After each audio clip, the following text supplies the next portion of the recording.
Guys, what's up? So today I'm going to give you a demo how we can create the project in Xcode. So here you can see this is the Xcode window. Right now I'm using Xcode version 11.5. So to create a new project, just click on the second option that we have. So inside that, when we click on that, you will see another window. Here we have a multiple templates. So to create a project for iPhone, we just select that single view app. After selecting that, we click on next, and then you can put any project name that you want. Right now I'm putting hello world. Okay, after that there is a team, organization identifier, bundle identifier. Basically team and bundle identifier are required when we actually have to launch the application in actual device, or we have to launch the application for App Store. So after that we have a language. So we have a two language for to make the application for iPhone. So right now I am consider the Swift, but in my next tutorial you will see I will also give some tutorials for Objective-C and Swift. So right now our language is Swift. After that we have a user interface, that is storyboard. Then we click on next.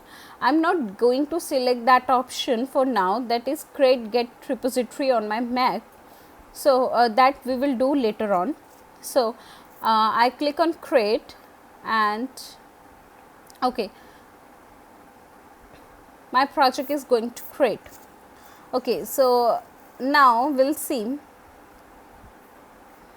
If you're looking on the left hand side of the project, that is called project navigator. So inside that we have a 3 classes that is created by Apple by default. After that we have a main.storyboard. Basically this storyboard is act as a user interface. This is a view. You can do anything from there inside this storyboard. Let's suppose I give in a pink color to the view. I can add any object from there. See, this is a complete listing of the labels, buttons, everything is there. I just for that I just have to click on that and drag any object over there, and it is going to show on the view. That we can do later on. So this is we also do anything programmatically, but the user interface is the best practice. So we are using the main.storyboard for that. After that we have a asset folder. Inside that you can include any of the project image that you want to use inside your project. And after that we have a launch screen.storyboard. Basically this storyboard will handle add the images or the views that are required at the time of application launching. Mainly we are going to handle a splash from there only. After that we have a info.plist. Basically this also contain very important information about the project, like the orientations, and even if we are going to include any kind of third parties like Facebook, Twitter, so their IDs are also going to store inside the plist. That is all about the left hand side. If we are looking that thing on the right hand side, then we'll see here also we have on the top. Right now I'm going to discuss that 3 option on the top that we have. That option is show and hide the project navigator. This is called the editor window, and this is called the utility window. Okay, and after this second option is showing and hide the debugging console. This console is giving you any kind of warning, error that you are going when your project is actually compiling. At that time here you will see the things that occurs, like if there is any error, any crash, the reporting is there on the console. On the right hand side we are that option is show and hide the utility window. After that we also have that 3 options. How that will work is you just select anything from there, and if you see, you will see the complete documentation about that object over there. So that is how these options are going to work. After that, if you see on the left hand side, there is a arrow, and that option is going to run the project on the Xcode.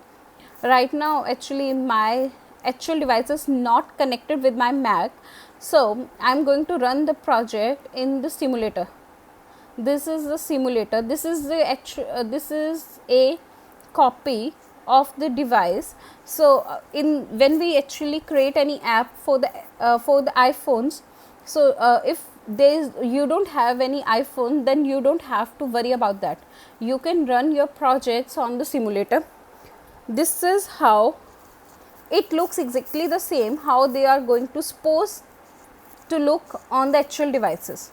So now if I'm selecting iPhone 11 Pro Max, I select my the iPhone 11 Pro Max simulator. I click on the run button, then you will see the simulator is going to appear.